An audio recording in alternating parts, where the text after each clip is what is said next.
You're listening to the ESO Network, your station for all things geek.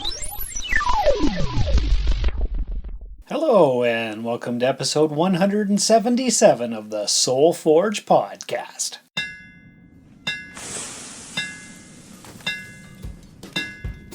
Welcome to the Soul Forge, a place of silent mystery, quiet contemplation, and outright mayhem.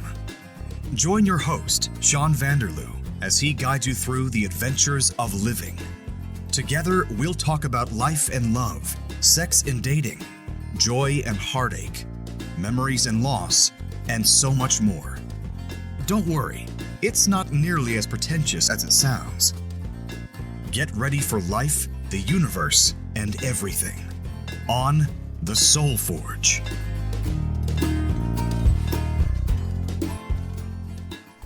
Hey everybody, welcome to the show. If this is your first time here, welcome to it. Glad to have you aboard. This here is a special episode because it is kind of a part two, or a continuation, I guess you could say. This past Sunday, we released episode 312 of the Rusted Robot podcast with Josh and Kitty and I.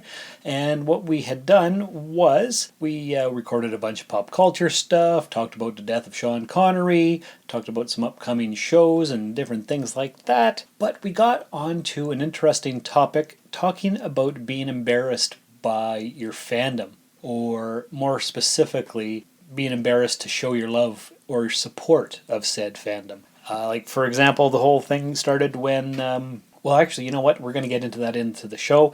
So what I'm going to do, actually, is just go ahead and play a podcast promo for another podcast here on the ESO network, and then I'm just going to slide right in to about the 25-minute conversation that we had during the Rusted Robot chat. And because it was so long, I was like, you know what, I only like to do an hour-long show, roughly, for Rusted Robot, and this would have made it an hour and a half. So what I did was put it here for you guys this week. Episode 177 of Soul Forge is all about being embarrassed by your fandom and the solutions towards that. So without further ado, here's the promo, and then right into the conversation. Monster, why so glum, chum? Oh, hi, Bane. I have to write a promo for my podcast. Well, you should do something like, I am the monster, and I could kill you, but instead, I will simply break you if you don't listen to my podcast. I think that's a bit much. I don't see how that's a problem. The Monster Sci-Fi Show is part of the ESO network. It's sci-fi. From a certain point of view. And I've got some exciting news. I shared this on the Facebook group, actually, not just the Facebook page. Okay. An artist adds Star Wars to discarded paintings he finds in thrift stores. I've seen these kind of things before. Yeah, while many people may overlook old thrift store paintings, Dave actually seeks them out to transform the outdated landscapes into surreal sci-fi scenes. He alters old, forgotten artworks by adding pop culture characters that seem to blend seamlessly within the painterly scenes. From the Iron Giant treading through a forest to Godzilla at the beach, Dave adds characters from a whole host of fantasy films. If you want to look at the article on the Facebook page, gang, you can go ahead and see all the different things. There's Godzilla, there's Star Trek, there's Star Wars, all kinds of cool stuff. But this brings me to an interesting topic that I wanted to touch on with you guys. I wanted to talk to you guys about being embarrassed by your fandoms. Have you guys ever been embarrassed by your fandoms? Like Kitty, for instance, you've created some masks and they look like plague doctors. Yep. The beak there. Uh-huh. And you go around town wearing that. Yep. Okay. I do. And that doesn't embarrass you? Uh-uh. Do you get strange looks? Yes, many. Okay, but Lots you and don't lots. have any shame, it's okay. No, and I do it with more than just when my face is covered, too. Oh? Like, during the summer, Josh and I will often take walks around the lake or go mini-putting, and I'm in, like, a full 1950s get-up with the hair and the tiny purposeless hat and the parasol and the tiny gloves. And I've seen it, and you pull it off really well. yeah, but, like, I get weird looks then, too. Okay. And I've even had somebody, like, try to backhanded compliment my parasol. Really? But, like, when I don't care, I'm like, okay, well, obviously, if I thought your opinion mattered, I wouldn't wear this. Right, of course. But I am, and nothing you say will do anything because I don't care who they are. And you do it in full confidence. Yeah. Because, like, everybody who I know knows that I'm crazy. like in the most fun, most pleasant way. Yeah, not scary crazy. Not scary Just crazy. pure silliness. Just like fun, silly. I want to hang out with that person. She looks totally nuts. Right. So yet I don't have that. I don't have the thing at all. I think maybe as a child I might have had some embarrassment over fandom. Like there were some shows that I liked that were like considered baby shows, even though I was like a grade schooler who was maybe grade 7, grade 8. I can't really remember. Like I still watched Care Bears before I would go to school because I love Care Bears. They're the shit. Yeah. So like I don't know, but like. Even then, though, I'd be like, yeah, I watch Care Bears. And then people would be like, that's a baby show. And be like, I know, but I like it, But though. you like it, yeah. And then, you know, I'd get teased for it, but I was like, yeah, okay. But the thing is that I do like it, and I'm going to keep watching it. Well, So. that's like me. Before work in the morning, I'll put on Netflix and I'll watch The Dragon Prince or She-Ra or something like that. And I'll talk to people about it. I don't care. It's just because it's a cartoon. It's gold. I am not embarrassed of my fandom thing that I'm a fan of. Right. But I'm occasionally embarrassed of the fandom of things that I'm in. But not displaying your love for the thing. No. Because I'm like the other people in the fandom. The toxic fans. Not just the toxic fans. Because like the toxic fans are one side of the equation. But you have the other people who are either way far into the one side. Oh, like on Trekkies, where the one woman wore her Star Trek uniform to court? Yeah, those people. Like that? Or the people who are like, they're obsessed. Like, the fan shippers is one of the worst things I've had to deal with. Ah, yes. Because I was having a conversation at a convention that we were at with somebody, and like the shippers just run over and like, no, this person belongs with this person and this is why. And it's like, I wasn't talking to you, thank you very much. Right. And like that's a big problem. And then you have like the people who take things to an extreme, like for a spot in the early 2000s, late 90s. Do you know what yaoi is in Japanese manga and anime? I have no idea. That's also known as boy love. It's a romance genre of man-on-man action, but it's not even, like, it's more specific than that. It's got, like, its own set of tropes. Well, yeah, and the weird thing is it's usually written by women for women. Yeah. Even though it is about men who are in love. So it is not gay romance from a gay person's perspective. It is gay romance for women from a women's perspective, what they think is hot about gay people. Oh. Yeah, right? it's pretty weird. So it is a whole scene. Yeah. And those ladies are insane. Okay.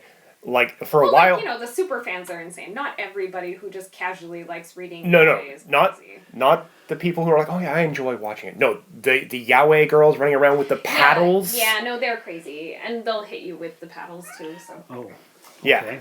They would literally, if you were dressed up as one of the boy characters that they have shipped together, they'll run over and just hit you across the ass. Oh. Right? All right. Fun. Or if you're standing near one and a group of them rushes past. Or you say something like, no, this character should love this character. I think there's a budding romance between this male character and this female character. No, I have shipped these two male characters. Whack. So the two... They got to the point where it was like random violence popping up as these girls would come and just hit you with their paddles. They're still not quite as violent as the Hitalia fandom, though, which is odd because that isn't really yaoi. It is almost like history if every nation was a handsome young man. And they do often, like, kind of pair them up, like maybe they're in love, but... Okay. So the boy-on-boy love, it's not in the actual official works. Some of it is. Okay. There's mangas where it's like, that's the official story. Right. Which is fine. Mm-hmm. But mostly it's these women who... There are shippers. Fan fiction. Fan fiction people. Doshinji people. Like, they're their own brand of crazy. Okay. And those people I've been embarrassed by. Because, you're hanging out in a group of people, and one of them turns out to be one of these crazy shippers, or a yaoi girl, or a furry, and you're like... So it's some of the people in... It is the people that don't, take it to extremes. So stop liking what I like, kind of thing, because you're embarrassing me? Almost. Sometimes, because like the Hitalia people, if you are wearing something like a costume of the characters that they love and it's not up to their standards of what they think the costume should be, they will tear it off of the person sometimes, which is awful. Like Cinderella's evil stepsisters. Right. Stuff like that'll happen. And that should never, ever happen. You're supposed to just say, oh, what a nice costume. Or if you don't like it, you're supposed to just keep walking like a normal human being. Right. You're not supposed to start be a crazy obsessed. like attacking people. Like that's super wrong. Like even just emotionally attacking them, that's hella super wrong. You also have people that are like the toxic side, but you also have the side where people are like, oh, because I enjoy anime, I am going to basically absorb Japanese culture, but I don't really understand Japanese culture. Right. So like they'll like, oh, I'm speaking Japanese, but they're using the wrong form of Japanese because like it's got like formal address, informal address, personal address. There's different ways of speaking. Yeah. And like these people, because like in the anime, if you listen and you watch an anime and then listen to actual Japanese people talk, they do not speak the same. There's like a level of grammar there that is inherent into the way they write language. Gotcha. And like if you learn your language from the anime, people will be looking at you like, why does he sound like a cartoon character? Because it's a stylized version. Right. Yeah, it'd be like if people walked around speaking like the way that Speed Racer was dubbed. Right, so, of course. Like, nobody talks that way. It's weird. And are these, like, similar to gatekeepers of fandom that are also embarrassing? So, the gatekeepers are on the other side. Because you can't be a fan unless you like this, this, and this. Yes. Yeah. Or you didn't know that part? So I am kind of like a gatekeeper. When people come, they're like, oh, I love this thing. I'm like, oh, okay. You know about this? You know about this? You know about this? Right. You know about this? But I'm not saying, oh, you can't be a fan. You're just excitable and you want people to love it as also. Much as, and if they don't love, as if deeply. they don't know about those things, you're like, well, come. Let me immerse you into my knowledge. Let me drag you down. I'm not a gatekeeper. I grab them once they're slightly on the path and I rip them down all the way to the end. You throw them through the gate. Yeah. He's like, you come with me. We will be friends. We will be friends, and you will love what I love. And that's similar to when I'm talking about Star Trek Discovery. Black alert. Black alert. And you won't watch it. And I'm like, but you're not a true Star Trek fan unless you're watching Discovery. And that makes me a gatekeeper. And I'm like, no, hold off, Sean. Stop it. He can like what he likes. Yeah. I am the other way, though. Yeah. A show must prove itself to become part of the fandom. Discovery is not a part of Star Trek because it has not proven itself and cannot pass the gate. And I'm almost like the opposite way, where I'm like, well, it's still part of Star Trek because it is part of Star Trek. Right. Because, like, you know, the brand is... But you should see how many in the online Facebook groups for the Star Trek fan groups that I'm in on Facebook. They're like, Discovery sucks, it's not canon, it's the mirror universe, it's the JJ-verse, it's this, it's that, the other thing. You can't be a real fan if you like this, and it's super toxic. See, I like to think of... Star Trek is a good example. I like to think of Star Trek as being like the world of plants. So, like, not all plants are the same. You might like certain ones better than others. You can eat some, and you definitely shouldn't eat others. Right. If you want all plants in your garden, that's fine. If you don't want all plants in your garden, that's fine too. Okay. But, like, it doesn't mean that they're not plants because you just don't like them. That's true. That's true. It still is. You just don't have to put it in your garden, okay? Right. Okay, so I knew this would be an interesting topic of conversation with you guys because we all have different perspectives. But what brought this on was about 2 weeks ago, my brother Robin, he posted on my Facebook page a picture of 3 Star Trek masks. Okay. So there's a red one, a yellow one, and a red one with the Starfleet Delta Shield insignia on it. And so I... Blue. You said yellow, red. You said red, yellow, red. What did I say? Yeah, I think you said red, yellow, red. Okay. Well, it's blue, yellow, and red. Yeah. Yes. So anyway, there's the picture here, and so he put it on there. Like, he thinks I would like that. I'm like, those are cool. Everybody's wearing masks. They are cool. I like them too. Yes, but I wrote in the comment, I said, except I'd feel like an idiot. Our good friend Kaylin said, why? So I said, because sometimes I get shy about my passions, but I'm working on it. And so she wrote back and said, working on it. Sounds like you need the masks. LOL. Also, you went to a fancy restaurant dressed as a robot. You have it in you to kick that shyness aside and wear your passions proudly when you want to. Themed face masks are a great way to end up in an awesome fandom conversation with other people we didn't even know were fans. And Yeah, I agree with her completely, especially because once you start thinking about how masks are kind of like t-shirts, like they're just part of our everyday wear now. True. And if you're willing to wear a t-shirt that has like the stuff that you like on it, it's not super different just to have it a little bit higher and actually on your face. No, I agree. And so that's why I said to her, you're not wrong. I got some nice comments on my car's Thundercat sticker yesterday. I guess it's because I grew up in the 80s and was bullied for loving the things I did. Sometimes I get stuck in 80s me. And so she wrote back, the good thing is it's no longer in the 80s and we aren't kids. We don't need to let the bullies from our past define our now. That's just giving them victories they aren't even aware they have won. Wear what you want. Be who you are. Display your passions proudly and kick your own ass when you start building unnecessary limits for yourself, because that's just becoming our own bullies even though we have escaped the real ones. And I'm like, that's it. Yeah, that's probably true. Stuck in the 80s me sounds like a title episode for Quantum Leap. Kind of, right? Yeah. So I said to I'd her... watch that, Stuck in the 80s me. So I said to her, I think this might just become the topic for a podcast. And did you just become my life coach? LOL. She wrote back, haha, I don't think I'm a life coach, but... Good, because they get paid a lot and you owe her a lot of money. So. Right. Also, coaching your life is a full-time occupation. Yes, that's true.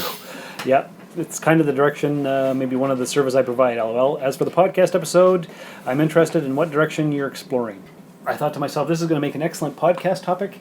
Maybe I'll put it on the Rusted Robot podcast, cut it out, and make it into a Soul Forge episode so that I can get crossovers with the fans. And yeah, it's true. Sometimes I'm embarrassed about what I like, and sometimes I'm not.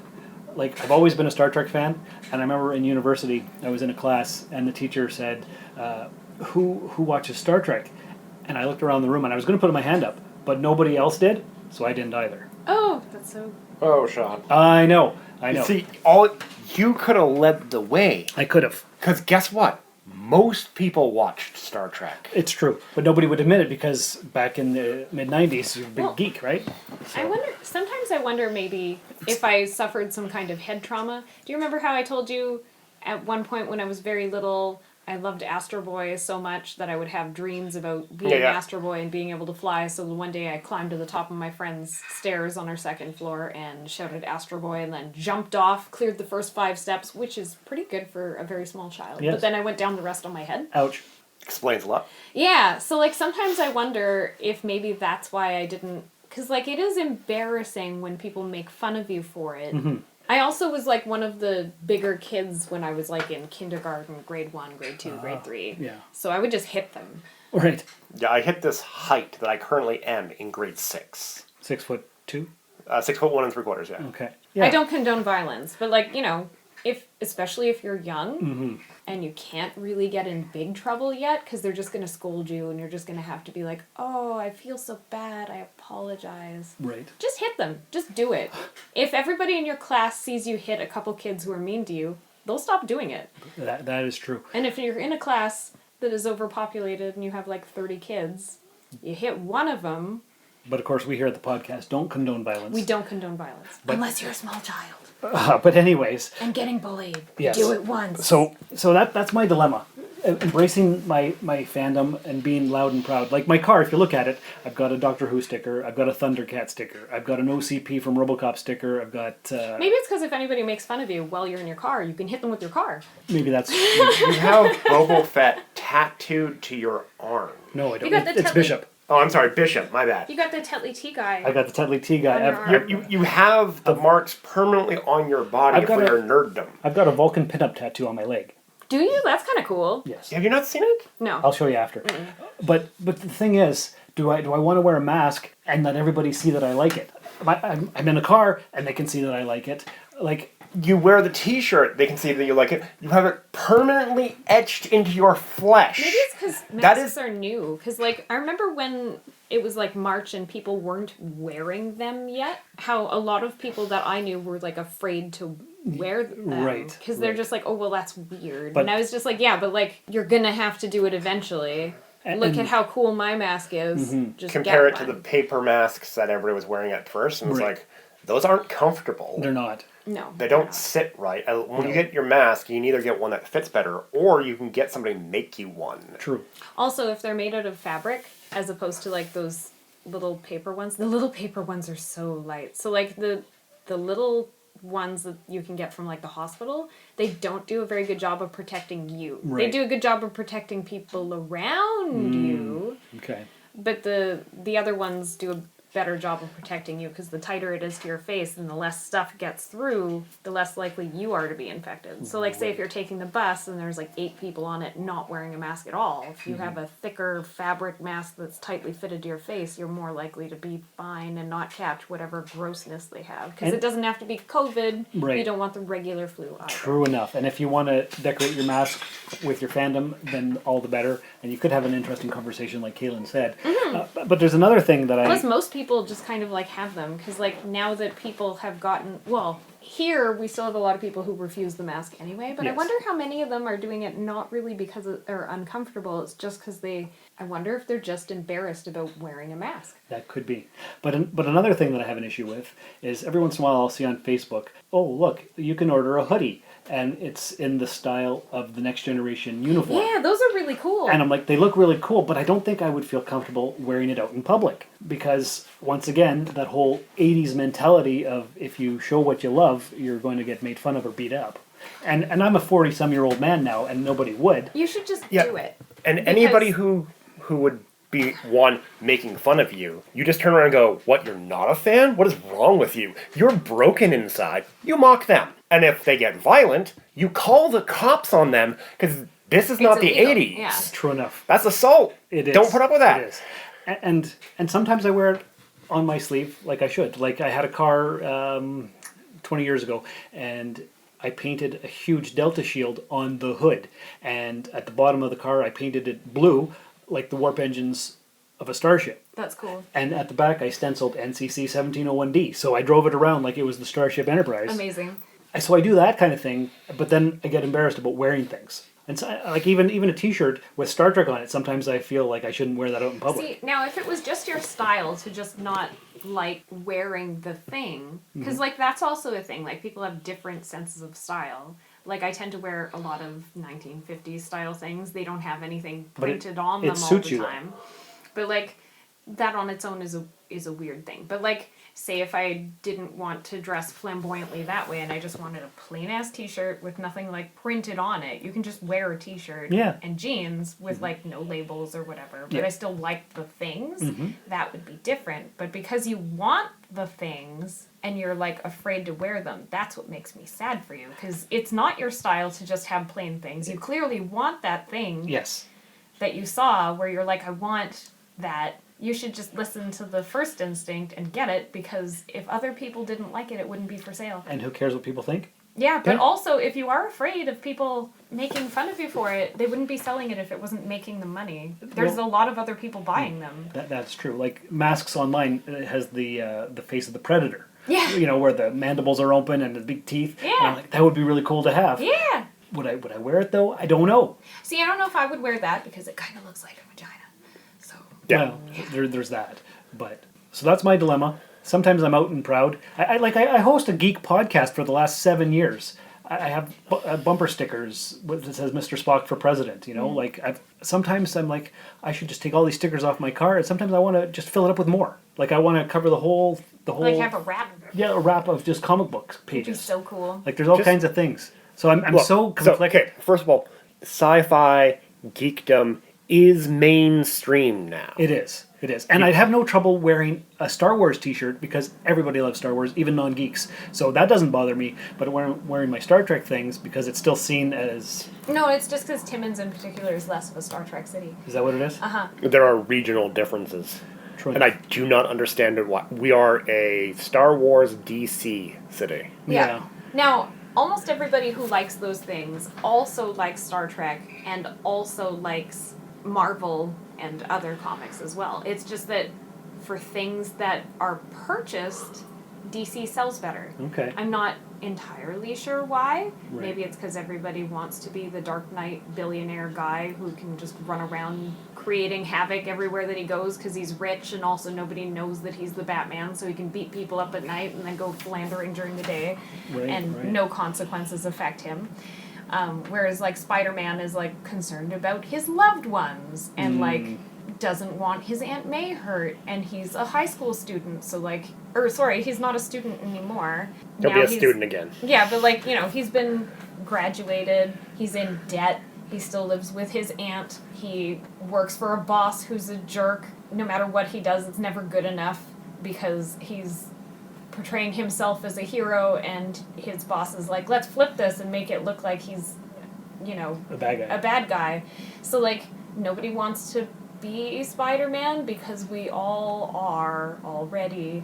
We're all, we care about people, we're in debt, we're working for people who suck. We're all Spider-Man. Yeah. And even though everybody loves Spider-Man, nobody wants to be him. We all want to be rich and powerful like Bruce Wayne. Yeah, and just hitting people we don't like. You're very violent today. So today? I know. But I think that's the whole thing, because if you go to places like New York, you'll wind up with people who love Superman and Spider-Man because they're wholesome, friendly, hardworking, care about their families, because they don't have those pressures of not having all the money. Right. So I think that might have a little bit to do with it. And then as far as the Star Wars thing, I think it's just because up here people generally like sci-fi fantasy just a little bit more than sci-fi. Pew pew, kill him, yay! Yeah. Right. As opposed to, hey, there's a philosophical thing behind this. Do you want to discuss that? That makes a lot of sense, guys. So, in conclusion, what would be your best advice for me to get over my embarrassment? Because I clearly love the things, and I want to display them at certain times, but not others. What is the thing that prevents you? I don't know. It's my own internal... I can't wear this because somebody might think I'm a geek. Okay. But I am a geek, and I know this. My advice to you would be, have you ever seen Revenge of the Nerds? Of course. Do you remember that part when... No. No, you don't remember it? Maybe you should rewatch it. Perhaps. Okay, so there's a part in the movie where everybody realizes that they're at least a little bit of a nerd or geek or outcast somehow. And right. Because it's okay to be a sports geek and paint your face and wear your jerseys. But they're totally the same thing. So once you realize there's more of us than you think, and everybody's a geek in some way. Right, for something. Maybe it won't bother you anymore. So I would advise that first you'd have to rewatch Revenge of the Nerds. Right. But if you ever feel like, I can't wear this because somebody's going to think I'm a geek, think of that point with everybody standing on his side saying, there's more of us than there are of you. Good advice. I think you're right. Because there are, and it's true. And everybody who's a sports geek is totally just a geek also. Just in a different way. Yeah. Fantasy football players are just math geeks that have an outlet. Yeah. Right. And the people with their rooms dedicated to, sports people, it's kind of the same as having a Green Lantern room or Justice League room or that's true. So D&D room. It's all the same. So I just need to get over myself and just embrace my fandoms. Yeah. Well, but saying get over yourself is ridiculous because that it's hard to do. It is. It's been ingrained in me since the 80s. I'd say you have to envision that you're not alone. It's been 30 years since the 80s. You can let it go. Yeah. Thank you. But it does take time, so it is okay to have to picture it in your brain before you actually do it. So. Okay. Perfect. Thanks, guys. Appreciate it. Everyone these days could use a little support, and your friends at the ESO Network are no different. With the ESO Network Patreon, the cool thing is when you help support us, it's you who will benefit. With 4 tiers starting for as little as 25 cents a week, you can listen to some of your favorite network podcasts early, hear exclusive content, maybe get some ESO swag, or even possibly take a shot at the geek seat. All you need to do is sign up at patreon.com/ESO Network. Now that's pretty complicated. A lot of nuances, a lot of what have yous. So I hope you found that enlightening and found that interesting. And if you just came over here after listening to Rusted Robot Podcast, well, I hope you continue to subscribe and listen to all episodes of the Soul Forge podcast. If not, that's okay too. Just glad to have you aboard for a listener, whatever. I'm going to finish off the program here. And thank you all for coming and sharing the links and supporting the show. So take care and remember, Remember, the 5th of November. Thank you for listening to another episode of the Soul Forge podcast. Your support is greatly appreciated, and we hope you'll tune in again next time. Remember that you can visit soulforgepodcast.com for all of our social media links, and don't forget to share the show with everyone you know. The Soul Forge podcast is your best source for living your best life. Think about it. What is the Rusted Robot Podcast? Hey there, this is Sean. This is Josh. And this is Kitty. We're your weekly geekly pop culture news. We talk about comic books, movies, anime, celebrity deaths, collectibles, toys, movie news, upcoming trailers, and so much more. Check us out on the ESO Network and everywhere podcasts are found. Your nerdy news specialists, the Rusted Robot Podcast. This has been a broadcast of the ESO Network. Be part of the crew and help support our shows by donating to our ESO Patreon or by shopping at the TeePublic store, which can all be found at www.esonetwork.com. The ESO Network, your station for all things geek.